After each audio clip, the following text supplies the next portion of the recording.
దేవుని యొక్క పరిశుద్ధమైన నామాన్ని బట్టి చేరి వచ్చిన ప్రియ సహోదరి సహోదరులందరికీ మన ప్రియరక్షకుడైన యేసుక్రీస్తు ప్రభువారి శ్రేష్టమైన నామమున మీ అందరికీ శుభాభివందనాలు అండి.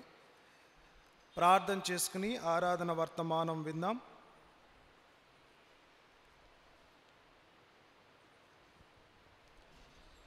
దయగలిగిన తండ్రి, కృపగలిగిన ప్రభు, మీ ఉన్నతమైన శ్రేష్టమైన నామాన్ని బట్టి మీకు స్తోత్రాలు, మీకు వందనాలు ప్రభువా.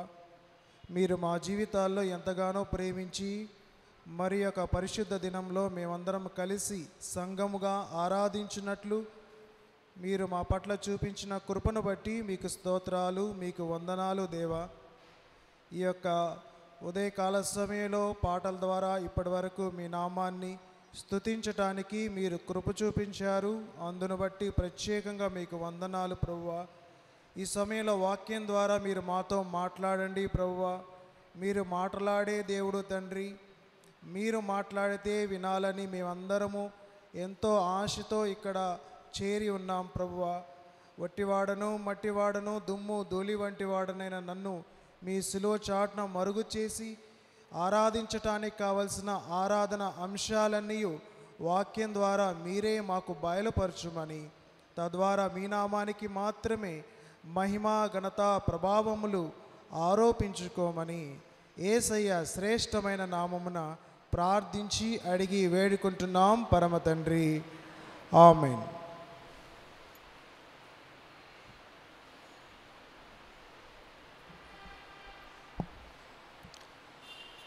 ఆరాధన కొరకై ఈరోజు దేవుడు మనకు ఏర్పాటు చేసినటువంటి ఆరాధన అంశము మన దేవుడు మాటలాడే దేవుడు. మన దేవుడు మాటలాడే దేవుడు. Our god is speaking god. Our god is speaking god. మానవులైనటువంటి మనము మాట్లాడుతూ ఉన్నాం. అయితే మనల్ని సృష్టించినటువంటి సృష్టికర్త అయినటువంటి దేవుడు ఆయన తన స్వరాన్నే మనకు ఇవ్వటం జరిగింది. ఆయన మాటలాడే దేవుడు కాబట్టే ఈరోజు మనం కూడా మాటలాడగలుగుతున్నాం. అయితే దేవుని యొక్క మాటలు ఎలా ఉంటాయి, ఆయన స్వరము ఎలాంటి స్వరము అనే విషయాలు ఈరోజు కొద్ది నిమిషాలు ధ్యానం చేసే ప్రయత్నం చేద్దాం. మన దేవుడు మాట్లాడే దేవుడు, ఆయన స్వరము కలిగిన దేవుడు, పలికే దేవుడు, సెలవిచ్చే దేవుడు, మాటలతో స్పందించే దేవుడు. మన హృదయ స్థితిని బట్టి ఏ మాట ఎప్పుడు మనకు అవసరమో ఆయన ఆ విధంగా తన మాటతో తృప్తిపరిచే దేవుడు. ఇలాంటి అద్భుతమైన స్వరం కలిగిన దేవుణ్ణి ఎంతైనా మనము ఆరాధించబద్దులమై ఉన్నాం. లోకంలో విగ్రహాలు ఉన్నాయి. వాక్యం సెలవిస్తూ ఉన్నది, వాటికి నోరు ఉన్నా కానీ అవి పలకలేవు అని. కానీ మన దేవుడు స్వరం కలిగిన దేవుడు, మాటలాడే దేవుడు. నిత్యము మనతో మాటలాడటమే తన పనిగా పెట్టుకున్నటువంటి దేవుడు, మనం ఆరాధించేటువంటి దేవుడు. అందుకే ఆయన గురించి ఒక అద్భుతమైన మాట హెబ్రీయులకు రాసిన పత్రిక 1వ అధ్యాయము 1-2 వచనాల్లో ఈ మాటలు మనం చదువుతాం. హెబ్రీయులకు రాసిన పత్రిక 1వ అధ్యాయము 1-2 వచనాల్లో ఈ మాటలు మనం చదువుతాము.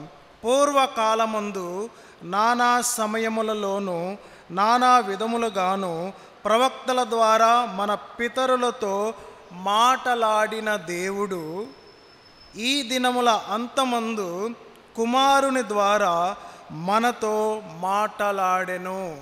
అక్కడ రాయబడిన మాట ఏమిటంటే, మన దేవుడు మన పితరులతో ఒకప్పుడు మాటలాడాడు, ఈరోజు తన కుమారుని ద్వారా మనతో మాట్లాడుతూ ఉన్నాడు. కాబట్టి మన దేవుడు మాట్లాడే దేవుడు అనే విషయాన్ని ఇందును బట్టి అర్థం చేసుకోవచ్చు.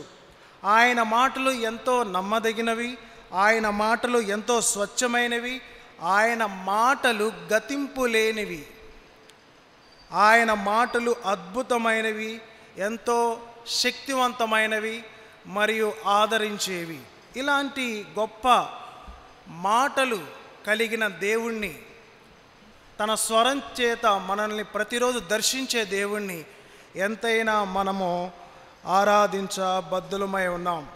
ఒక్కోసారి మనల్ని పలకరించే వాళ్ళు ఉండరు, ఒక్కోసారి మనల్ని తన మాట ద్వారా సంతోషపెట్టేవారు మన జీవితాల్లో ఉండి ఉండకపోయి ఉండొచ్చు. కానీ ప్రతిరోజు మనం ఏ స్థితిలో ఉన్నా, మన చుట్టూ ఎవరూ లేకపోయినా వాక్యాన్ని గనక ముందు పెట్టుకుని చదివే ప్రయత్నం చేసినప్పుడు ప్రతిరోజు ప్రతి క్షణము ఎంతసేపైనా మనతో మాట్లాడటానికి ఇష్టపడుతున్నటువంటి దేవుడు మనం ఆరాధించే దేవుడు. మనం ఎలాంటి వారము? చాలా సామాన్యులము. దేవుడు మనతో మాట్లాడాల్సిన అవసరమే లేదు. ఆయన మనతో మాట్లాడితే ఆయనకు వచ్చేది ఏమీ లేదు. సామాన్యులమైనటువంటి మనతో, అవిధేయులమైనటువంటి మనతో, త్రోవ తప్పుతున్న మనతో మాట్లాడటానికి ఇష్టపడుతున్న దేవుడు మనం ఆరాధించే దేవుడు. మరి దేవుని మాటలు ఏ విధంగా ఉంటాయి? దేవుని యొక్క మాటలు ఎంత అద్భుతంగా ఉంటాయి, ఎంత గొప్పవిగా ఉంటాయో కొన్ని విషయాలు వాక్యానుసారంగా మనము ధ్యానించే ప్రయత్నం చేద్దాం. నెంబర్ 1, దేవుని మాటలు ఎలాంటి మాటలు అనే విషయాన్ని ఒక 5 అంశాలు మనం ధ్యానం చేసుకుందాం. నెంబర్ 1, మొదటిది ఏమిటంటే ఆయన మాట నిరర్ధకము కాని మాట. ఆయన మాట నిరర్ధకము కాని మాట. God's words never fail. ఆయన మాట నిరర్ధకము కాని మాట. లూకాసు వార్త 1వ అధ్యాయము 37వ వచనము.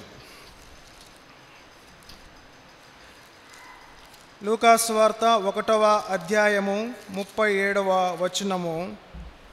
అక్కడ గబ్రియేలు దేవదూత మరియతో పలుకుతున్న మాట, దేవుడు చెప్పిన ఏ మాటైనను నిరర్ధకము కానేరదని ఆమెతో చెప్పెను.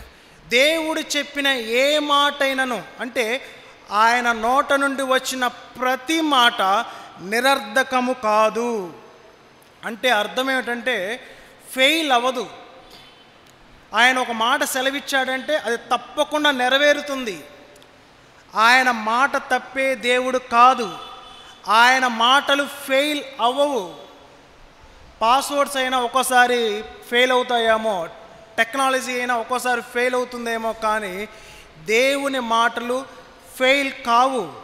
దేవుని మాటలు చాలా ఖచ్చితంగా ఉంటాయి. ఆయన మాటలు చాలా నిశ్చయంగా ఉంటాయి. అందుకే మత్తయి సువార్త 24వ అధ్యాయము 35వ వచనంలో ఉంటుంది, ఆకాశమైనను భూమైనను గతిస్తాయేమో కానీ ఆయన మాటలు గతింపవు. కంటికి కనిపించే ఆకాశము, మనం నిలుచున్న భూమి, ఇవైనా గతిస్తాయేమో, ఇవైనా స్థిరత్వాన్ని కోల్పోతాయేమో. ఈరోజు భూమి స్థిరంగా ఉందని చెప్పి మనము బిల్డింగ్స్ కట్టుకున్నాం. భూమి సామర్థ్యం భూమిలో ఉందని చెప్పి ఎత్తైన టవర్స్ కడుతూ ఉన్నారు. కానీ అవైనా ఒక రోజున గతించిపోతాయి. భూమి అయినా గతిస్తుంది, ఆకాశమైనా గతిస్తుంది. కానీ దేవుని మాటలు గతింపు లేనివి. ఆయన మాటలకి ఇంతకాలం వ్యాలిడిటీ అంటూ లేదు. Life long, for ever validity ఉంటుంది. అంతటి మాటలు మనం ఆరాధించే దేవుని యొక్క మాటలు. ఆయన మాటలు నిరర్ధకం కావు.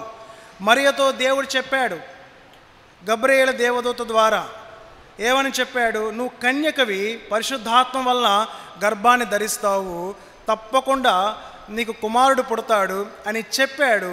చెప్పిన వెంటనే మరియా గబ్రియేలు దేవదూతకి ఏమని సమాధానం ఇస్తూ ఉందంటే 38వ వచనంలో, నీ మాట చొప్పున నాకు జరుగునుగాక అని మరియా దేవదూతకి రిప్లై ఇచ్చినట్టుగా మనం చూస్తూ ఉన్నాం. అక్కడ నీ మాట అంటే అది గబ్రియేలు దేవదూత మాట కాదు, దేవుని మాట. దేవుని మాట చొప్పున నాకు జరుగునుగాక అని మరియా విశ్వసించింది. అంతగా నమ్మకం పెట్టుకోవచ్చు దేవుని మాటల మీద. మనకి బాగా తెలుసు, ఇదే లూకాసు వార్త 5వ అధ్యాయము 5వ వచనంలో ఉంటాయి. అక్కడ సీమోను పేతురు రాత్రంతయు ప్రయాసపడి చేపల వేటకి వెళ్తాడు, కానీ ఒక్క చేప కూడా దొరకదు. కానీ యేసుక్రీస్తు ప్రభువారు పేతురుతో 5వ వచనంలో అంటారు, 5వ అధ్యాయము 5వ వచనము,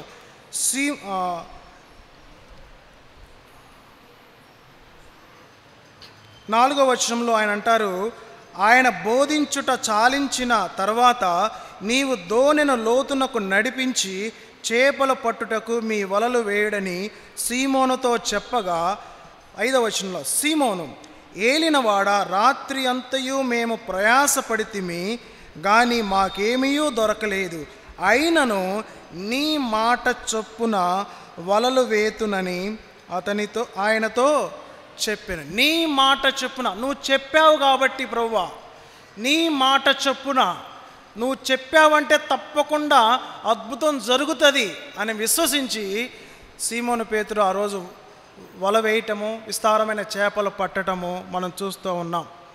ఆయన మాట నిరర్ధకం కాదు. ఆయన వల వేయమన్నాడంటే వల వేయాలి.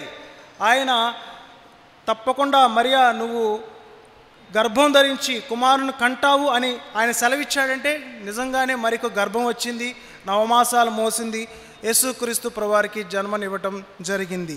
ఎందుకంటే ఆయన మాట నిరర్ధకము కాని మాట.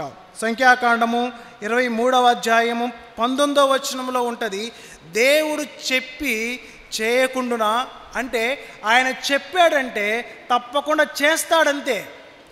ఆయన మాటలు ఏమాత్రము తొట్టిల్లవు.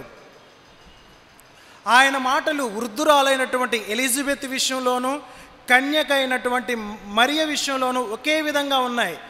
వృద్ధురాలైనటువంటి ఎలిజబెత్కి మీకు కుమారుడు పుడతాడు, అతనికి బాప్తిజం ఇచ్చి యోహోను అని పేరు పెట్టండి అని వృద్ధాప్యంలోనూ దేవుడు దర్శించాడు దేవదూత ద్వారా.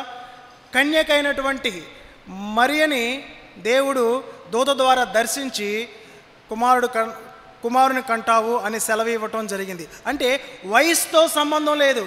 కన్యక విషయంలోనూ దేవుని మాట నెరవేరింది, వృద్ధురాల విషయంలోనూ దేవుని మాట నెరవేరింది.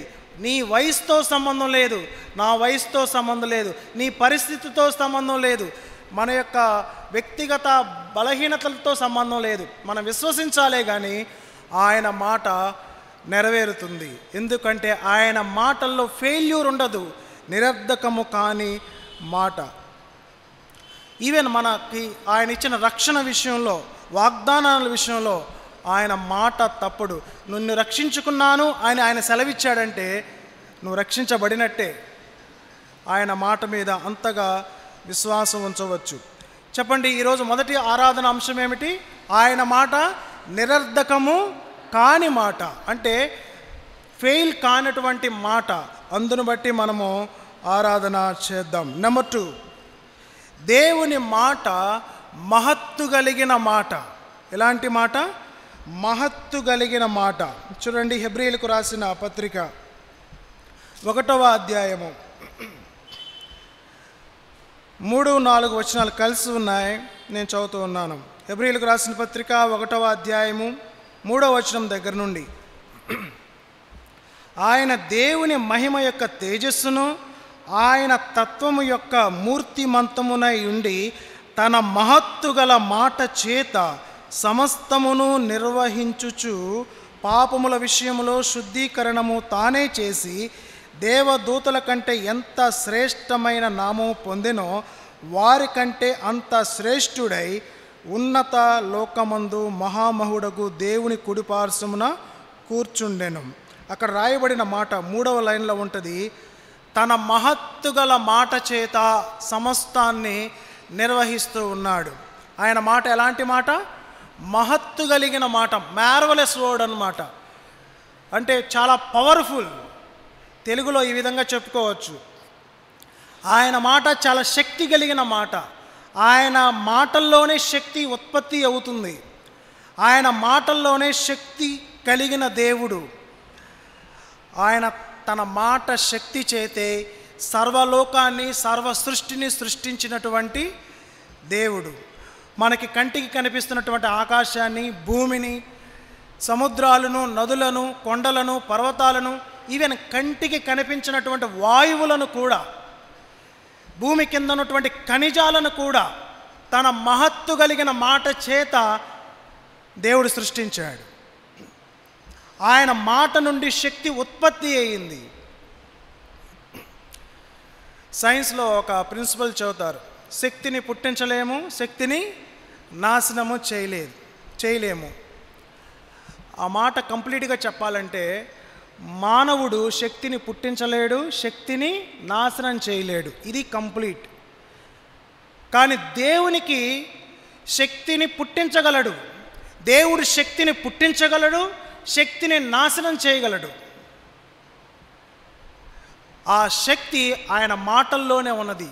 ఎందుకంటే ఆయన మాట మహత్తు కలిగిన మాట, వెరీ పవర్ఫుల్ అని ఇంగ్లీష్ వర్షన్ బైబిల్లో ఉంటుంది.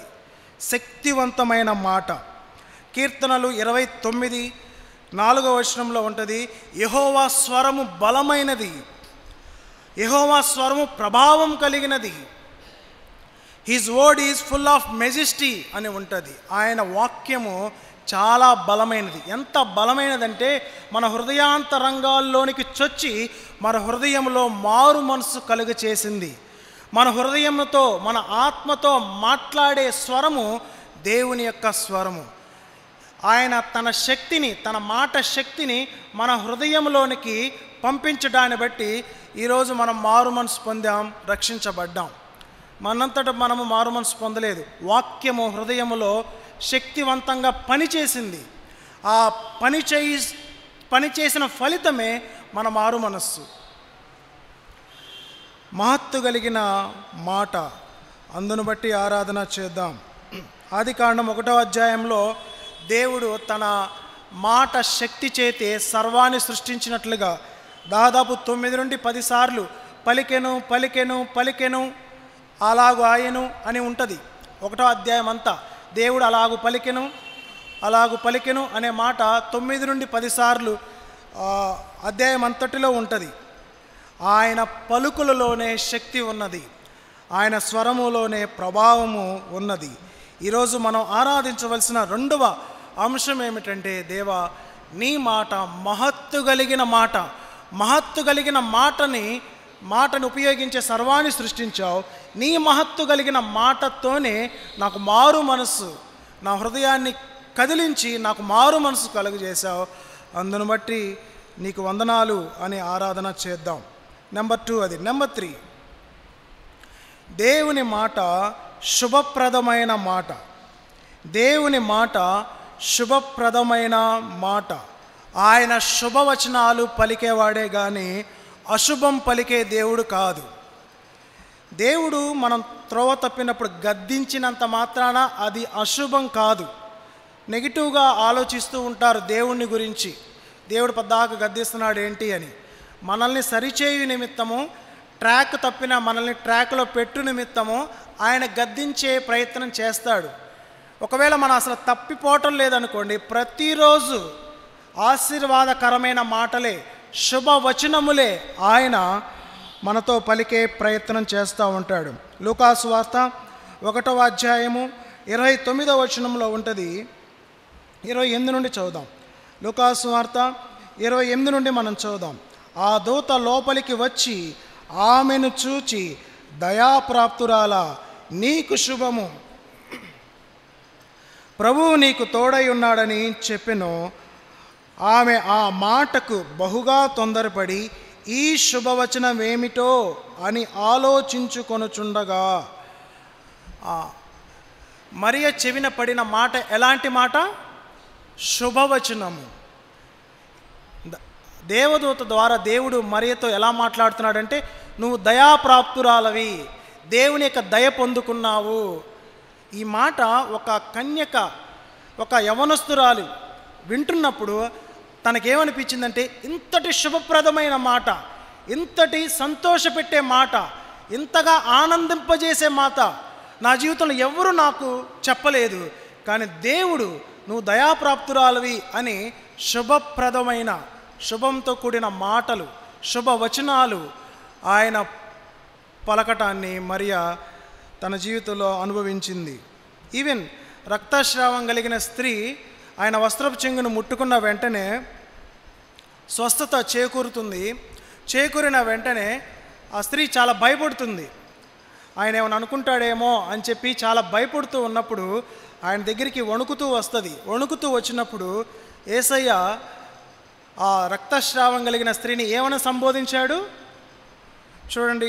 మార్కు సువార్త 5:34 ఉంటుంది. కుమారి అని సంబోధించాడు. ఏమని సంబోధించాడు? కుమారి. భయంతో వణుకుతూ వచ్చిన స్త్రీకి ఆయన ఏ విధంగా సమాధానం ఇస్తున్నాడంటే, ఏ విధంగా పిలుస్తున్నాడంటే కుమారి అని పిలుస్తున్నాడు. ఆ మాట పిలిచిన వెంటనే ఆవిడ భయం పోయి ఉంటుంది కదా, వణకటం ఆగిపోయి ఉంటుంది కదా. అలాగా శుభప్రదమైన మాటలతోనే ఆయన మనల్ని పలకరించే దేవుడు. ఆయన మాటల్లో మర్యాద ఉంటుంది. అగౌరవంతో కూడిన మాటలు ఆయన మాట్లాడడు. ఈవెన్ వ్యభిచారం చేత పట్టబడే స్త్రీని యోహాను సువార్తలో 8వ అధ్యాయము 10వ వచనంలో ఉంటుంది.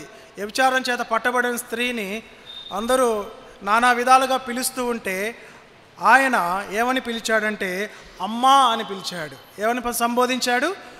ఒక వ్యభిచారం చేస్తున్న స్త్రీని, పాపములో ఉన్నటువంటి స్త్రీని, ఇంకా ఆ స్త్రీ అప్పటికి మారుమనసు పొందలేదు, తర్వాత మారుమనసు పొందింది. మారుమనసు పొందక ముందే ఆ స్త్రీని అమ్మా అని పిలిచి ఆ స్త్రీ హృదయాన్ని ఆయన తాకాడు. తద్వారా ఆ స్త్రీ ఇంత గొప్ప దేవుణ్ణి నేను కలిగి ఉన్నది, లేక ఇంత గొప్ప దేవుడి చేత నేను సృష్టించబడి, ఆయన చేత సృష్టించబడిన ఈ శరీరాన్ని ఇంతకాలం పాపానికి ఉపయోగిస్తున్నానా, ఈ రోజు నుండి ఆ విధంగా ఉపయోగించడానికి వీలు లేదు అని చెప్పి ఆయన మాటను బట్టి, ఆయన ఇచ్చిన మర్యాదను బట్టి తన జీవితాన్ని ఆ స్త్రీ మార్చుకోవటం జరిగింది. అదేవిధంగా యోహాను సువార్త 4వ అధ్యాయం 21వ వచనంలో సమరయ స్త్రీని కూడా ఆయన అమ్మా అని సంబోధిస్తాడు. ఎంత శుభప్రదమైన మాటలు, శుభవచనాలుగా వారికి అనిపించాయి ఆ మాటలు. దేవుని యొక్క సువార్త అనేది మన హృదయంలోనికి, మన జీవితంలోనికి ఎప్పుడైతే వచ్చిందో ఆ రోజే మనకి శుభం జరిగింది. కొంతమంది అంటారు, పలానా పాస్టర్ గారు వచ్చాడు, మా ఇంటికి శుభం జరిగింది, పలానా వ్యక్తి వచ్చాడు, మాకు శుభం జరిగింది, పలానా కట్టాము, శుభం జరిగింది, లేదా కారుకి అయి కట్టాము, శుభం జరిగింది. కాదు, ఆయన వాక్కు మన హృదయంలోనికి, మన జీవితంలోనికి ఎప్పుడైతే వచ్చిందో ఆ రోజే మన జీవితానికి శుభం జరిగింది. ఆయన మాటలు శుభవచనాలు. మన జీవితం శుభప్రదంగా ఉండాలి అంటే గుండెల్లో ఎల్లకాలము ఆయన మాటలు ఉంచుకోవాల్సిందే. ఎన్నడూ కూడా దేవుడు బైబిల్లో ఎంత కోపం వచ్చినా కానీ మనలాగా ఒక వ్యక్తిని దుర్భాష ఆడలేదు, తక్కువ చేసి మాట్లాడలేదు, నోటికొచ్చినట్టుగా అపవిత్రమైన మాటలు ఆయన పలకలేదు. ఎంత కోపం వచ్చినా కానీ మర్యాదపూర్వకంగానే ఆయన గద్దించేవాడే కానీ దుర్భాషలో ఎప్పుడూ ఆడలేదు. కాబట్టి 3వ అంశము ఆయన మాట శుభప్రదమైన మాట. 4వ అంశం దగ్గరికి వెళ్దాం. ఆయన మాటలు యథార్థమైనవి. ఆయన మాటలు ఎలాంటివి? యథార్థమైనవి. కీర్తనల గ్రంథం 33వ కీర్తన 4వ వచనంలో ఉంటుంది. కీర్తనలు 33:4.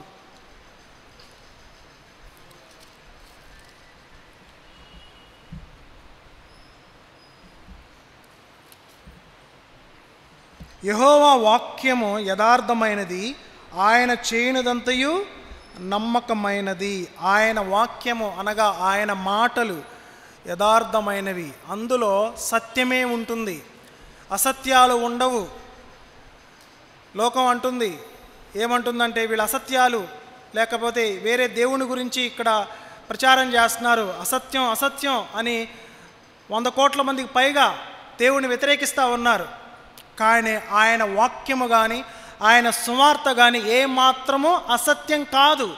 ఆయన వాక్యము యథార్థం, ఆయన వాక్యము సత్యం. అబద్ధాలు ఆయనకు అసహ్యం. వేషధారణ దేవునికి అసహ్యం. వేషధారులను ఆయన ఎన్నడూ కూడా ఉద్ధరించడు. ఆయన సత్యవంతుడు. యోహాను సువార్త 17వ అధ్యాయము 17వ వచనం ప్రకారం మనం చదివినట్లయితే ఆయన సత్యవంతుడు మరియు ఆయన తన సత్యమందు మనలను ప్రతిష్ఠ చేశాడు. తన సత్యమందు మనల్ని ప్రతిష్ఠ చేశాడు. అందును బట్టి మనం ఆరాధన చేయాలి. అక్కడ యేసుక్రీస్తు ప్రభువారు తండ్రి అయిన దేవునికి ప్రార్థన చేస్తూ ఆ ప్రార్థనలో భాగంగా ఆయన అంటారు, తండ్రి వీరిని సత్యమందు ప్రతిష్ఠ చేయుము అని అంటాడు. ఈరోజు మనము సత్యము చేత ప్రతిష్ఠ చేయబడిన వారము.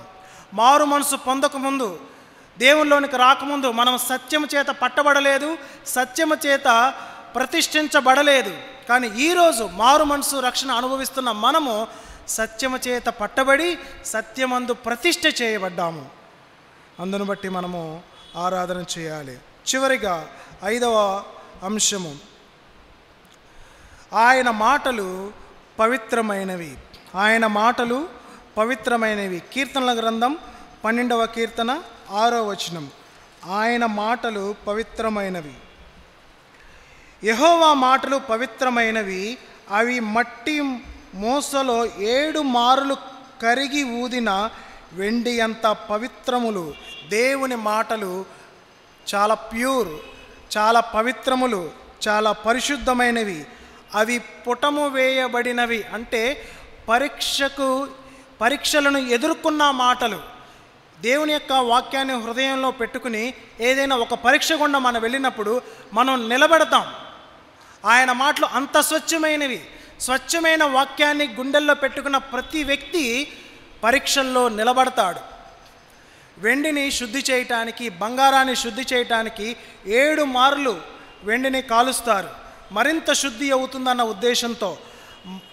ఆ వాక్యాన్ని కలిగినటువంటి మనము మన హృదయములో వాక్యాన్ని కలిగి ఉండి శ్రమలు అనేటువంటి అగ్నిగుండా మనం వెళ్ళినప్పుడు మరింత మన జీవితం, మన యొక్క సాక్ష్యం శుద్ధి చేయబడుతుంది. ఆయన తన వాక్యము ద్వారా మనల్ని శుద్ధి చేసిన దేవుడు. ఎందుకంటే ఆయన వాక్యము, ఆయన మాటలు పవిత్రమైనవి కాబట్టి. ఇర్మియా గ్రంథం 23వ అధ్యాయం 29వ వచనంలో ఉంటుంది, ఆయన మాట అగ్ని వంటిది. అగ్ని అనేది నాశనము చేస్తుంది మరియు శుద్ధి చేస్తుంది. అగ్ని అనేది దేనికి సాదృశ్యంగా ఉన్నదంటే ప్యూరిఫై చేస్తుంది ఒక వస్తువుని అనే మాటకి సాదృశ్యంగా ఉన్నది. అంటే నాశనము చేస్తుంది, పరిశుద్ధపరుస్తుంది. మనల్ని తన వాక్యము చేత, తన పవిత్రమైన వాక్యము చేత మనలను కూడా ఆయన శుద్ధి చేసినటువంటి దేవుడు. ఈరోజు మనము పాపముల నుండి విడిపించబడి మనము శుద్ధి చేయబడ్డామంటే ఆయన తన మాటను బట్టి, తన పవిత్రమైన మాటల ద్వారా మన హృదయాన్ని ప్రతిరోజు శుద్ధి చేస్తూ ఉన్నాడు. కీర్తనలు 119, 140లో ఉంటుంది, నీ మాట మిక్కిలి స్వచ్ఛమైనది, అది నీ సేవకునికి ఎంతో ప్రియమైనది అనే మాట దావీదు భక్తుడు అక్కడ రాస్తాడు. దేవుని మాటలు మిక్కిలి స్వచ్ఛమైనవి. అంతటి స్వచ్ఛమైన వాక్యం, స్వచ్ఛమైన మాటలు పలికే వాళ్ళు ఎవరు ఈ భూమి మీద లేరు. కానీ మనం ఆరాధించే దేవుడే స్వచ్ఛమైన మాటలు పలికే దేవుడు, స్వచ్ఛమైన వాక్యాన్ని మనకు బోధించే దేవుడు. కాబట్టి వీటన్నిటిని బట్టి మనం ఆరాధించే ప్రయత్నం చేద్దాం. ఒకసారి చెప్పబడిన వాక్యాన్ని పాయింట్స్ వైజ్గా నేను రిమైండ్ చేస్తాను, తద్వారా ఆరాధించడానికి అనుకూలంగా ఉంటుంది. చెప్పండి, ఈరోజు ఆరాధన అంశము ఏమిటి? మన దేవుడు మాటలాడే దేవుడు. Our god is speaking God. Number 1, ఆయన మాటలు ఎలాంటి మాటలను చెప్పుకున్నాం? నెంబర్ 1, ఆయన మాట నిరర్ధకము కాని మాట, అంటే ఫెయిల్ అవనటువంటి మాట. ఆయన మాటలు గతించనవి. ఆకాశమైన భూమైనా గతిస్తాయి కానీ దేవుని మాటలు గతించవు. అందును బట్టి ఆరాధన చేద్దాం. నెంబర్ 2, ఆయన మాట మహత్తు కలిగిన మాట. మహత్తు కలిగిన మాట చేతే, ఆయన తన శక్తివంతమైన మాటల చేతే సర్వాన్ని సృష్టించాడు మరియు మనల్ని రక్షించుకున్నాడు. నెంబర్ 3, ఆయన మాట శుభప్రదమైన మాట. ఆయన మాటలు శుభవచనాలే కానీ అశుభమైన వచనాలు కాదు. ఈ శుభవచనం అనే మాటని పర్యాయ పదంగా ఇంకొక మాట వాడారు, మృదువైన మాటలు. ఆయన మాటలు మృదువైన మాటలు, ఒక మనిషి యొక్క హృదయాన్ని నొప్పించే మాటలు కావు ఆయన మాటలు. నెంబర్ 4, ఆయన మాటలు యథార్థమైనవి, అంటే సత్యమైనవి. ఆయన తన సత్యం చేత మనల్ని సంధించి సత్యమందు మనల్ని ప్రతిష్ఠ చేసిన దేవుణ్ణి ఎంతైనా మనం ఆరాధించబద్దులమై ఉన్నాం. ఐదవదిగా ఆయన మాటలు పవిత్రమైనవి. పవిత్రమైన మాటలు మన హృదయంలో ఆయన ఉంచి మనల్ని కూడా ప్రతినిత్యము పవిత్రంగా పరిశుద్ధంగా చేస్తున్నటువంటి దేవుడు. ఇంత గొప్ప దేవుణ్ణి ఎంతైనా మనము ఆరాధించబద్దులమై ఉన్నాం. తలలు వంచుదాం, మోకరించుదాం. చెప్పబడిన వాక్యాన్ని బట్టి మాత్రమే ఆరాధన చేద్దాం.